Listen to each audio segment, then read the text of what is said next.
95.9 FM. 95.9 FM. C'est Radio Laser. Radio Laser. Bonjour, Thomas Millon, gérant de la société Wesley. Donc je reviens avec vous avec l'émission sur les entrepreneurs, le profil d'un entrepreneur, le parcours d'un entrepreneur. La citation du jour: j'ai échoué 3 fois à l'université, j'ai postulé 30 fois pour décrocher un travail, mais j'ai toujours été rejeté. Quand KFC est arrivé en Chine, sur 24 candidats, j'ai été le seul à être rejeté. Je voulais rentrer dans la police et sur 5 candidats, j'ai été le seul à être rejeté. J'ai postulé 10 fois pour rentrer à Harvard et j'ai été à chaque fois rejeté. Et maintenant, je m'appelle Jack Ma, je suis entrepreneur, fondateur d'Alibaba, j'ai 35 ans et j'ai la 2e fortune de Chine. Bonjour Vincent Tréluyer. Bonjour Thomas Millon. Donc effectivement, je vous faisais cette citation pour vous dire que rien n'est jamais acquis, mais rien n'est jamais perdu. Et le parcours d'un entrepreneur est un parcours de ressources, d'envie, de joie, de succès et d'échecs. Mais effectivement, rien n'est jamais prédéterminé. Alors notre émission Profil d'entrepreneur a pour vocation de restituer ce jus, de restituer ce tempérament, de restituer cette ambition. Et donc, comme nous l'avons fait il y a 2 ans, nous allons ensemble découvrir l'entreprise et l'entrepreneuriat à travers son quotidien. Comme vous le savez, il n'y a pas que Apple, Google, il y a aussi la boulangerie du coin, le tabac du coin, la cordonnerie du coin. Ce sont chacun des chefs d'entreprise. Les connaissons-nous? Qu'en savons-nous? N'avons-nous pas des a priori? À travers vous, des vocations existent-elles? Peut-être pouvons-nous les susciter ici à la radio? Et plus largement, comment aborder, vivre, comprendre l'entreprise grâce à la personne qui l'incarne, à travers l'entrepreneur qui se cache derrière cette entreprise et qui a mis toutes ses ressources pour pouvoir la monter. Merci Vincent Tréluyer d'être là avec moi. Vous êtes le fondateur et le gérant de la société Provigood. Je vous laisse présenter votre entreprise. Merci Thomas et merci Radio Laser de m'accueillir ici en Bretagne. Mon entreprise, c'est très simple. C'est une société vietnamienne privée qui a été établie à Ho Chi Minh Ville en 2018. C'est une société de consulting et de trading. Et nous assistons les entreprises du secteur alimentaire de France, de Bretagne et de Navarre en rapport avec tous leurs projets, je dis bien tous leurs projets au, vers et depuis le Vietnam. Donc si je comprends bien Vincent, vous êtes en ce moment en France, mais vous vivez au Vietnam. Exactement, je travaille à Ho Chi Minh Ville depuis 14 ans et j'habite à Ho Chi Minh Ville depuis 12 ans, depuis 2009. Alors faites-nous un petit rappel géographique s'il vous plaît, parce que tout le monde ne connaît pas le Vietnam. Ho Chi Minh Ville, c'est... Ho Chi Minh Ville, c'est pas la capitale politique du Vietnam. La capitale politique du Vietnam, c'est Hanoï au nord. Ho Chi Minh Ville, c'est la grande capitale économique du sud. C'est un petit peu ce que... Ho Chi Minh Ville est un petit peu comme Marseille en France. Et donc c'est situé au Vietnam? C'est au sud du Vietnam. Très bien. Donc vous habitez au Vietnam depuis plusieurs années, vous y avez monté votre entreprise Provigood et à ce titre-là, je souhaitais vous faire venir à Radio Laser pour parler de votre parcours d'entrepreneur et de votre profil d'entrepreneur. Je vous remercie encore d'être venu. Donc je vous propose d'aborder cette question à travers votre parcours en 2 parties. La première partie, comment vous êtes devenu entrepreneur, et la deuxième partie, votre quotidien de chef d'entreprise. Alors, comment vous êtes devenu entrepreneur? Des questions simples que vous connaissez tous, vous qui nous entendez, puisque j'ai déjà fait plusieurs émissions avec d'autres chefs d'entreprise. Et la première question que tout le monde se pose, est-ce que c'est inné? Est-ce que c'est acquis? Est-ce qu'on est prédisposé, Vincent, à être chef d'entreprise?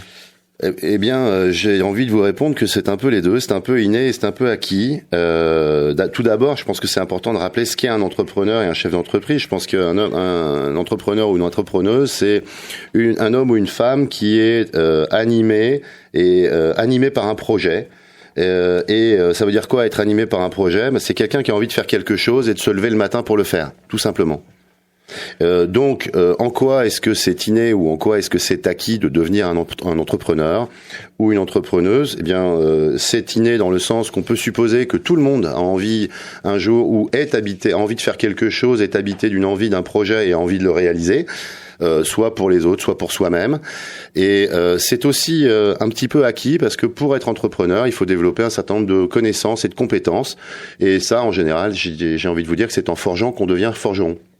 Merci Vincent. Alors, je comprends à travers votre réponse qu'il y a un petit peu d'acquis, un petit peu d'inné, en ce sens que rien n'est jamais prédisposé. Maintenant, est-ce que vous pensez qu'il y a un âge idéal, qu'il y a un caractère auquel s'attacher pour monter une entreprise? Est-ce qu'il vaut mieux être fils de chef d'entreprise pour lancer une entreprise? Est-ce que vous avez des éléments de réponse? Non, je pense qu'on ne sait jamais si on va pouvoir être chef d'entreprise avant d'avoir essayé, tout simplement. C'est un peu être chef d'entreprise. Il y a des choses comme ça dans la vie. Le mariage, c'est pareil. Tant qu'on n'a pas essayé, on ne sait pas si on va pouvoir être marié toute sa vie. Chef d'entreprise, on ne peut pas savoir avant d'avoir essayé si ça va marcher ou non. Donc la meilleure façon de le savoir, c'est d'essayer. C'est d'essayer, et effectivement, moi-même, puisque je suis chef d'entreprise, et j'ai essayé plusieurs fois, puisque j'ai monté plusieurs entreprises, nous avons chacun nos motivations, elles nous sont très personnelles. La mienne était une conquête de liberté, le fait de ne pas avoir de patron, mais chacun a ses motivations premières. Quelle a été votre principale motivation, Vincent ? Je crois que ma principale motivation était aussi l'indépendance et la liberté, le souhait, le souci de pouvoir faire les choses que je voulais, quand je voulais, comme je voulais. Donc faire les choses quand vous vouliez, comme vous vouliez, donc c'est en fait une conquête de liberté et d'indépendance. Oui, j'ai envie de vous dire ça, c'est une conquête de liberté et d'indépendance, l'envie de se réaliser et aussi l'envie de choisir les gens avec qui on travaille. Je crois que c'est peut-être la plus grande différence qu'il peut y avoir entre l'entrepreneuriat et l'entreprise. Lorsque vous êtes salarié, vous choisissez pas nécessairement vos collègues, sauf si vous êtes chef d'un département où vous pouvez alors choisir certains de vos collaborateurs, mais vous pouvez en subir un certain nombre. Alors que lorsque vous êtes à la tête d'une entreprise, vous avez le choix de choisir ou non des collaborateurs. Moi, j'ai choisi de ne pas en choisir. Je ne travaille qu'avec des partenaires d'ailleurs. J'en ai 250. Et vous pouvez aussi choisir de recruter des gens. Alors, très bonne transition, puisque choisir les gens avec qui on travaille, vous avez raison, on choisit ses clients, on choisit ses partenaires, on choisit son entourage professionnel. Mais l'entourage familial, lui, il est là. Donc, comment ça se passe avec l'entourage familial quand on décide de lancer une entreprise? Est-ce qu'on partage cette décision? Est-ce que c'est quelque chose qui, pour vous, a été une vraie question? Quand on a une famille et qu'on décide de monter une entreprise, je dirais qu'à minima, il faut pas avoir de gens qui s'opposent à cette décision. Et j'ai eu la chance dans ma famille à moi d'avoir des gens qui m'ont laissé faire. Donc, qui vous ont laissé faire? Oui, qui m'ont laissé faire et qui m'ont fait confiance. Donc, mais j'ai envie de vous dire que lorsque vous montez une entreprise, il faut pas compter sur votre entourage pour vous encourager. Vous devez compter sur vous-même, vos amis proches et sur votre capacité à aller chercher des clients. Pour pouvoir réussir. Mais vous trouverez aussi autour de vous toutes sortes de gens pessimistes, peureux, jaloux, que sais-je encore. Et je dirais que s'il est bon de prendre leurs avis, il est important aussi de ne pas se laisser décourager par toutes les voix qui pourraient se lever et vous dissuader de faire ce que vous avez envie de faire.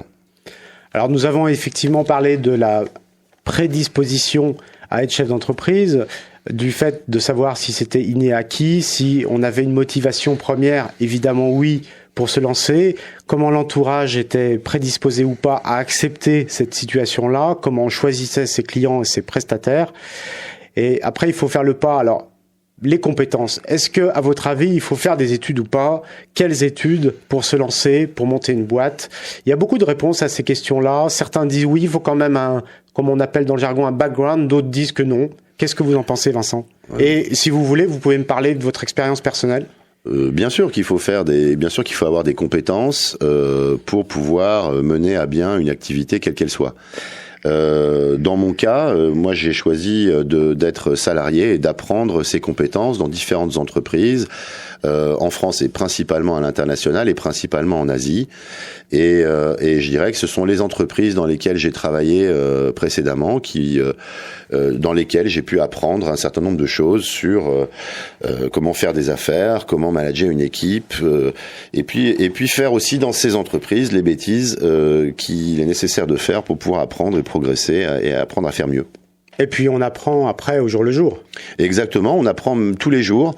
Je dirais que dans mon cas, j'apprends énormément tous les jours. J'apprends de mes clients parce que j'ai pas un client qui vient avec un projet au Vietnam qui est de même nature. Donc j'ai des clients qui veulent ouvrir des usines, j'ai des clients qui cherchent des importateurs, j'ai des clients qui veulent développer des réseaux de distribution, des clients qui veulent sourcer des produits, des clients qui veulent former leurs collaborateurs, qui veulent développer des produits, faire du marketing, des ventes, de l'optimisation de coûts, que sais-je encore. Et puis j'ai aussi 250 partenaires qui sont des experts, donc chacun de leur métier. Donc je travaille avec tous les gens qui autour de moi ont des compétences que je n'ai pas, à savoir des avocats d'affaires, locaux, internationaux, des ingénieurs qualité et tous ceux qui savent faire des choses que je ne sais pas faire. On pourrait dire effectivement qu'on apprend en marchant, parce qu'un chef d'entreprise, il apprend en marchant, c'est-à-dire qu'il découvre le réel qu'il n'a pas toujours anticipé. Est-ce que vous êtes d'accord avec ça ? Oui, complètement. Je crois qu'on apprend en marchant. Je dirais même que oui, on apprend complètement en marchant. Je pense qu'il faut aussi tomber une ou deux fois pour apprendre à courir ensuite, à marcher bien et à courir. Et oui, c'est une découverte du réel permanente et continue. Merci Vincent. Alors maintenant qu'on a parlé effectivement de tout l'avant, beaucoup de personnes se disent mais comment fait-on concrètement ? Concrètement, c'est j'ai mon idée, je veux monter ma boîte, je veux me mettre à mon compte, je veux acquérir ma liberté. Mais alors qu'est-ce que je fais ? Quelle est la première décision, le premier pas, la première pierre ? Qu'est-ce que je fais pour monter ma boîte ? Je dirais que la première chose la première chose à faire, c'est d'aller chercher des clients. Et ces clients-là, vous les trouvez en général parmi vos amis. Donc, quelle que soit votre idée géniale de produit ou de service, la meilleure chose à faire, à mon avis, avant même de faire un site internet qui va expliquer ce que vous vendez, comment vous le vendez, comment vous le procurez et le prix auquel vous le vendez, la meilleure chose à faire, c'est d'aller voir vos amis et d'essayer de transformer au moins un de vos amis en client. Si vous avez un ami autour de vous qui vous achète votre bien ou votre service, je dirais que vous êtes déjà sur la bonne voie. Si vous n'en avez pas, ça peut être un peu plus compliqué. Alors j'adhère complètement, puisqu'effectivement, comme je dis souvent, c'est pas le patron qui vous paye, c'est les clients qui payent les salariés, puisque s'il n'y a pas de clients, il n'y a pas de chiffre d'affaires. Et en cela, vous avez raison, le premier client, c'est déjà une petite victoire, et c'est le début d'une longue histoire. Alors avant de passer à la deuxième partie, puisque nous n'avons pas parlé de passion, c'est-à-dire d'aimer ce qu'on fait. Une petite citation avant de passer à la deuxième partie. Vincent, vous allez me la commenter. On aime ou on n'aime pas eBay, mais je trouve que cette phrase du fondateur d'eBay est pas mal. Si vous êtes passionné par quelque chose et que vous travaillez dur, alors je pense que vous aurez du succès. Qu'est-ce que vous pensez de ça ? Oui, je suis entièrement d'accord avec ça. Je pense qu'il faut faire ce qu'on aime faire et je pense qu'on excelle dans ce qu'on aime faire et je pense que aussi on aime se lever le matin pour faire des choses qu'on aime faire. Donc si en ce sens l'entrepreneuriat peut permettre à plein de gens de faire ce qu'ils aiment faire, je les encourage à le faire. Merci Vincent. Nous passons à la deuxième partie de notre émission après avoir parlé effectivement de comment suis-je devenu entrepreneur. À présent, nous allons parler du quotidien de chef d'entreprise. Nous nous retrouvons dans quelques instants. 95.9 FM, c'est Radio Laser. Bonjour à ceux qui nous rejoignent. Nous nous retrouvons pour la deuxième partie de notre émission Profil Parcours d'entrepreneur avec notre invité aujourd'hui qui nous vient de Saigon. Je remercie Vincent Tréluyer, fondateur et gérant de Provigood, d'être à mes côtés aujourd'hui à Radio Laser.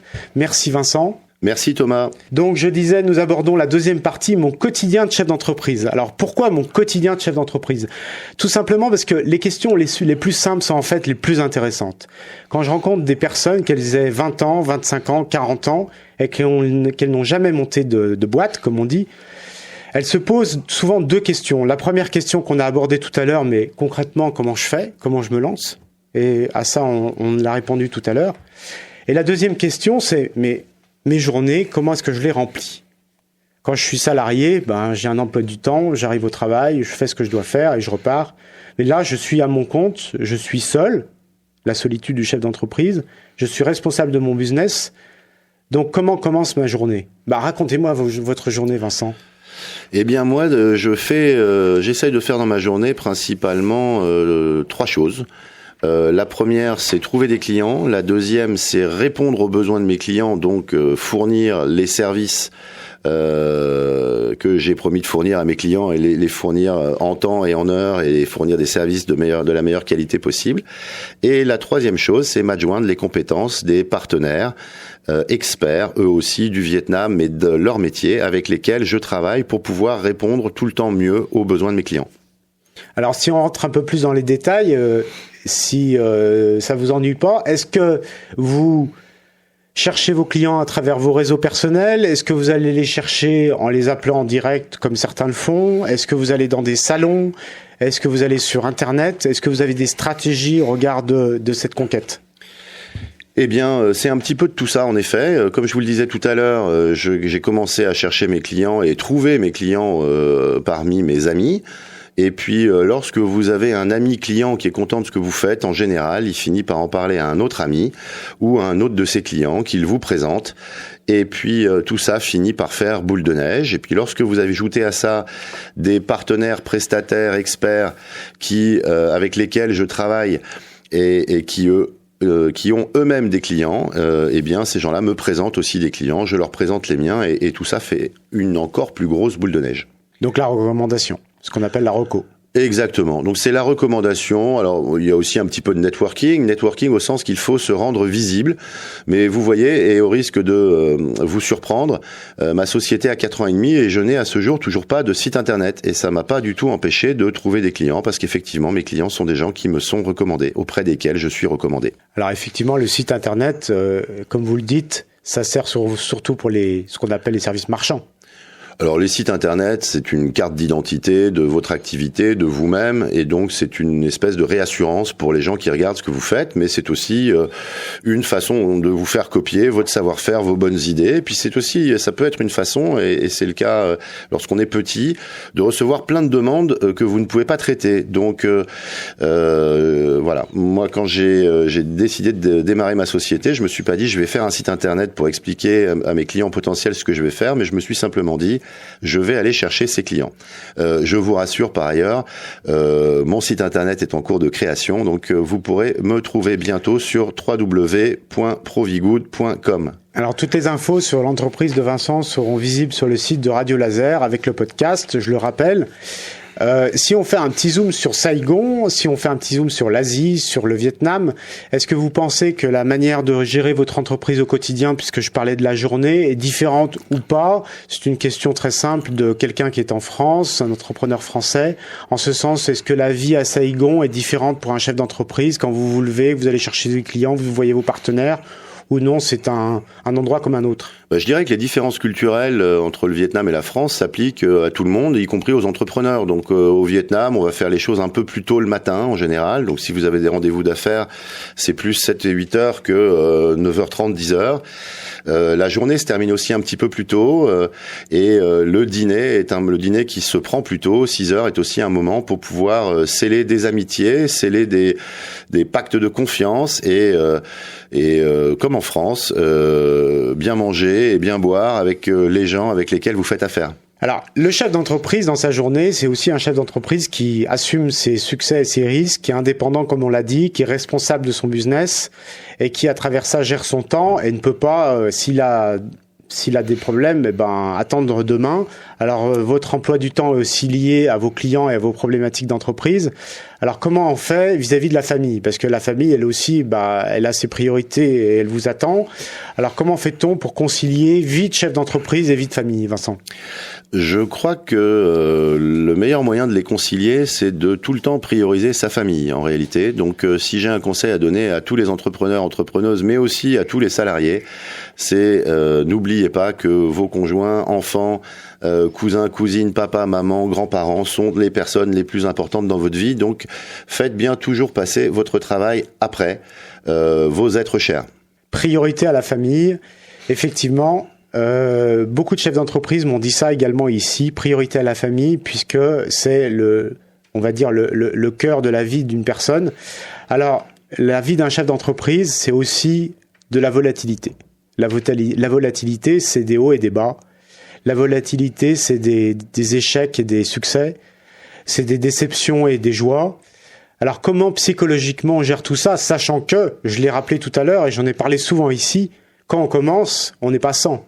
On est un, au sens on est seul face à ces problèmes. J'ai envie de vous répondre face à cette question de la volatilité que la meilleure façon d'y répondre, c'est le lâcher-prise. En réalité, tant que vous n'avez pas eu un seul client, vous pouvez vous inquiéter du bien fondé de votre activité et de son succès éventuel. Mais une fois que vous avez eu un client, vous pouvez être à peu près sûr que si vous continuez comme ça, vous en aurez un deuxième. Donc s'il s'écoule, ce qui a été mon cas au lancement de mon entreprise, s'il s'écoule parfois plusieurs semaines, voire plusieurs mois entre le premier et le deuxième client, ne vous inquiétez pas, détendez-vous, continuez à faire ce que vous faites, continuez à vous faire connaître, exposez-vous à l'opportunité. S'exposer à l'opportunité, ça veut juste dire allez voir les gens qui vous font confiance et qui vous connaissent et dites-leur ce que vous faites ou ce que vous pourriez faire pour eux, écoutez-les et vous allez voir que tôt ou tard, ces gens-là se rappelleront à vous, vous rappelleront et vous demanderont de faire quelque chose pour eux. Alors, oui, moi je partage en tant que chef d'entreprise, je vais prendre mon autre casquette, je partage ce que vous dites en ce sens que quand on monte sa boîte, le premier client, le second client, c'est plus un succès en matière de confiance qu'un succès en matière de chiffre d'affaires. Je ne sais pas si vous partagez ça, oui, en ce sens qu'on se dit « Ah bah quelqu'un me fait confiance ». Oui, et j'ai d'ailleurs une très belle anecdote à ce sujet à vous raconter, puisque ma première cliente au Vietnam, c'est une amie vietnamienne qui a tenu à être ma première cliente pour me porter chance.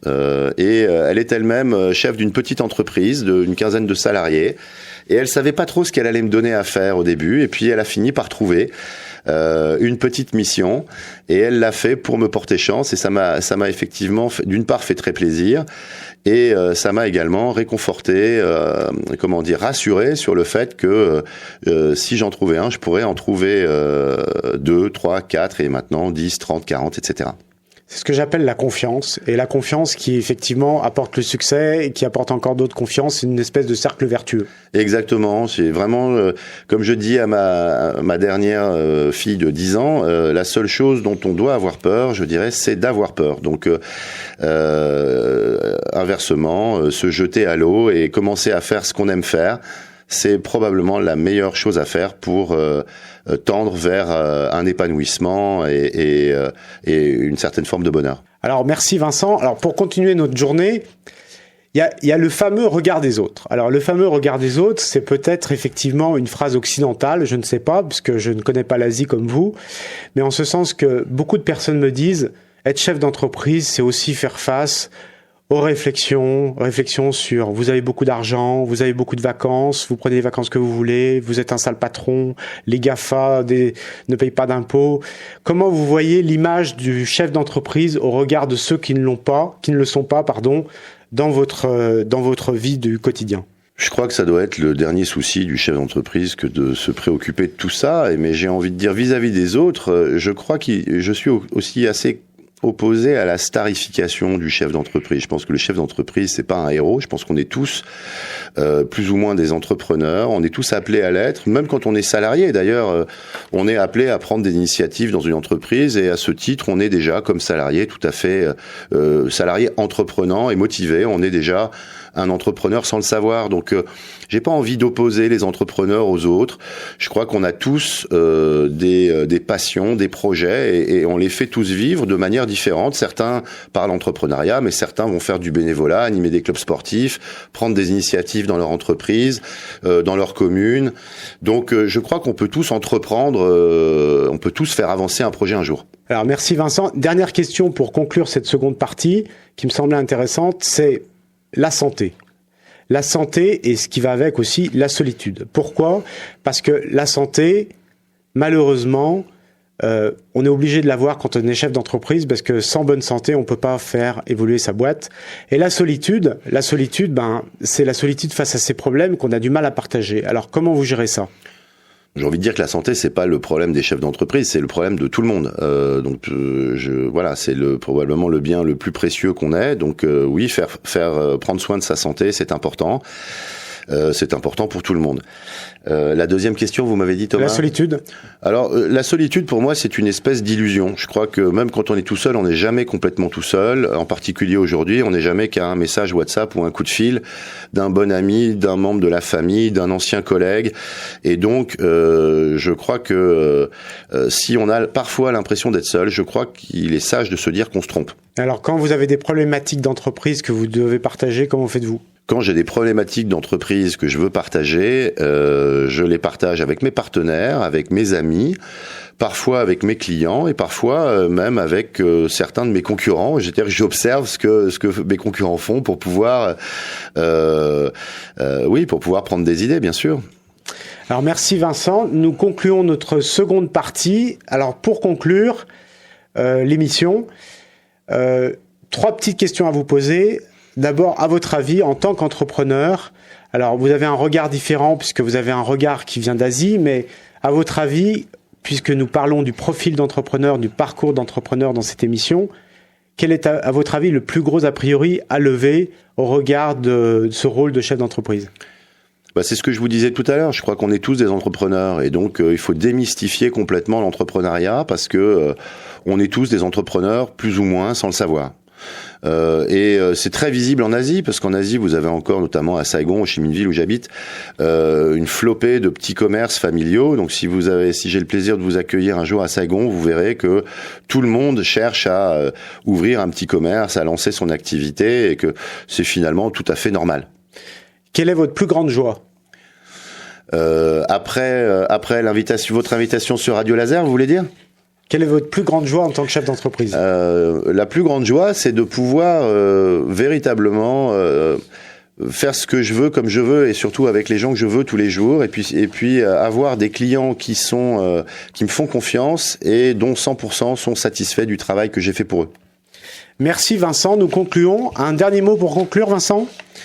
Soyez entrepreneur, vous l'êtes déjà. Voilà le mot pour conclure. Et puis, soyez les bienvenus à Saigon. Si vous avez des projets au Vietnam, si vous êtes une entreprise du secteur alimentaire ou de biens de grande consommation et que vous avez des projets n'importe lesquels au Vietnam, n'hésitez pas à m'appeler ou à me contacter sur LinkedIn ou au www.provigood.com.